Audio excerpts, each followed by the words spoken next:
Unboxing করব। এইটা যে সেলার ছিল সেটা হচ্ছে গিয়ে ভুইয়া আইটি সলিউশন। এটা তাদের শপটা হচ্ছে মাল্টিপ্ল্যানে। পরবর্তীতে আমরা বিস্তারিত অ্যাড্রেসটা বলে দিব। তাহলে চলুন আনবক্স করা যাক।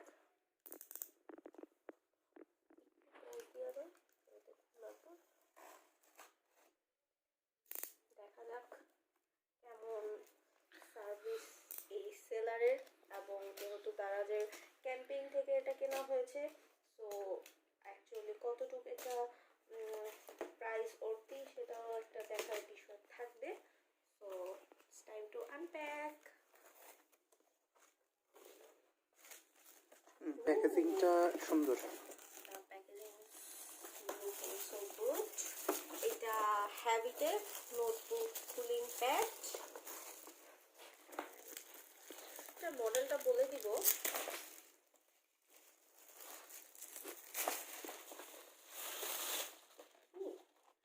এই হচ্ছে প্যাকেজিং অ্যান্ড এটা হ্যাবিটের। এটা হচ্ছে হ্যাবিট ব্র্যান্ডের নোটবুক কুলিং প্যাড, আর এটার মডেলটা হচ্ছে HP F2050। তো দেখা যাক এখন প্যাকেজিং খোলার। প্যাকেজিং গুড, এবং দেখে যতটুকু মনে হচ্ছে যে এটা অরিজিনাল হ্যাবিটেরই product. Here's the beautiful cooler. Nice colour and এটা অনেক হেভি।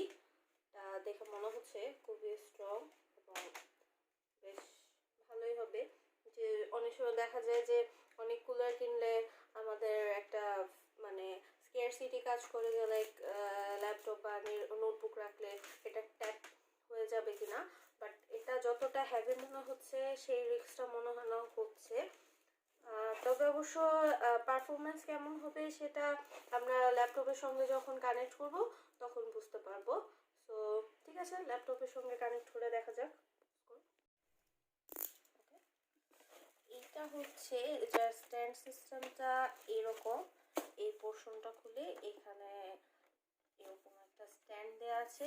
এটা অ্যাকচুয়ালি আপনি কতটুকু উঁচু বা কতটুকু নিচু চান সেই অনুযায়ী এটা আপনি সেট আপ করে নিতে পারবেন। লাইক এভাবে আমি রাখতে পারবো, আর একটু নিচু করতে পারবো, চাইলে আর একটু নিচু করতে পারবো। এরকম 3টা স্টেপে আমি দেখতে পাচ্ছি যে স্ট্যান্ডটা এভাবে করা যায়। দেখেন থেকে এটা স্ট্যান্ডিং করার পর দেখতে অনেকটা এরকম লাগছে, লাইক দিস। তো এখন দেখি ল্যাপটপটাকে এখানে রেখে কি অবস্থা, এটার পারফরমেন্স কেমন হয়।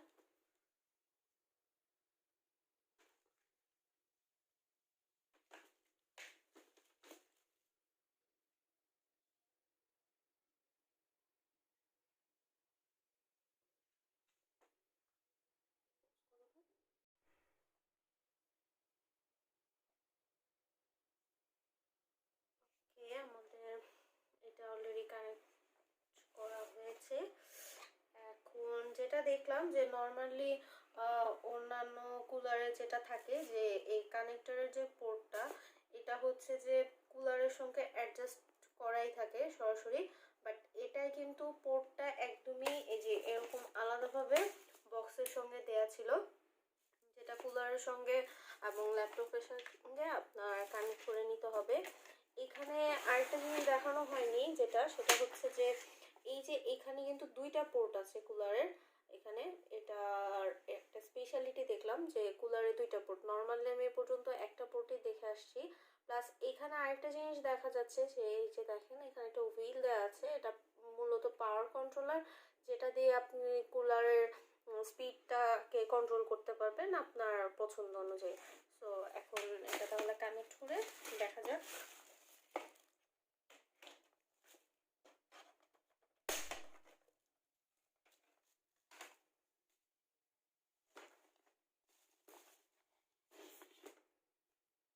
আটকে রাখার এটা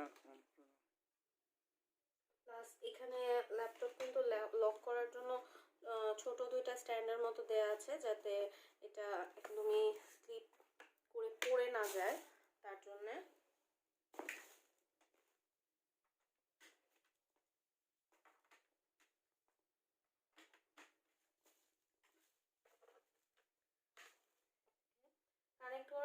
গেছে এবং এটা কিন্তু অলরেডি এই যে চলা স্টার্ট করে দিয়েছে।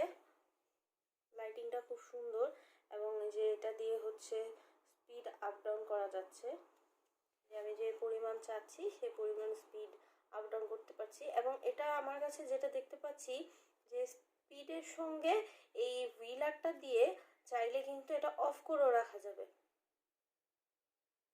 এবং এটা লাইটটাও অন অফ হয়। দেখেন আপনার ভালো মতো দেখলে যে হুইলারের বা এই পাওয়ার কন্ট্রোলারের সাথে কিন্তু লাইটিংটারও পাওয়ারটা চেঞ্জ হয়। যখন আপনি হাই স্পিড দিবেন এই লাইটিংটা খুব বেশি ডার্ক হচ্ছে এবং যখন আমরা স্পিড কমিয়ে দিচ্ছি দেখেন তখন লাইটের কালারটা অনেক বেশি ডিম হয়ে যাচ্ছে।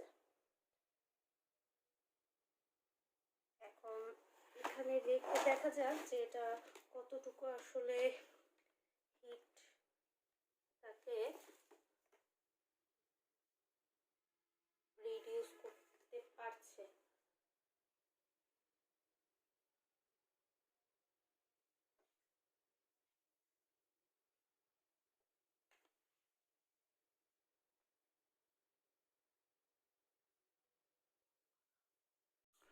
হ্যালো এভরিওয়ান, এতক্ষণ আমরা দেখলাম কুলারের একটা ছোট রিভিউ, আনবক্সিং। যতদূর মনে হচ্ছে অনেক ঠান্ডা একটা বাতাস আসছে এখান থেকে এবং ল্যাপটপ হিট হয়নি বললেই চলে। যদিও খুব বেশিক্ষণ সময় আমি ল্যাপটপটা চালাইনি, তবু আশা করা যায় হিট খুব বেশি একটা হবে না এবং প্রোডাক্টটা আমার ভালো লেগেছে। অনেক ভালো হ্যান্ডেল করার জন্য। ল্যাপটপ তো অনেক সেন্সিটিভ হয়, যেটা আসলে খুব একটু হার্ড বা শক্ত কোনো জিনিস না হলে ল্যাপটপটা পড়ে যাওয়ার বা সেই ফ্যানের সাথে আটকে যাওয়ার বা লেগে যাওয়ার একটা বিষয় থাকে, সেগুলো এখানে তেমন কিছু ঘটতেছে না এবং খুব স্মুথলি রান হচ্ছে। সো ফার্স্ট ইমপ্রেশনে কুলারটা খুব ভালো একটা ইমপ্রেশন ক্রিয়েট করতে পারছে আমার কাছে। আই হোপ সবার আপনাদের কাছেও ভালো লাগবে। সো এটা রেকমেন্ড করা যায় আপনাদের জন্য যে হ্যাঁ, এটা আপনারা নিলে অ্যাটলিস্ট ভ্যালু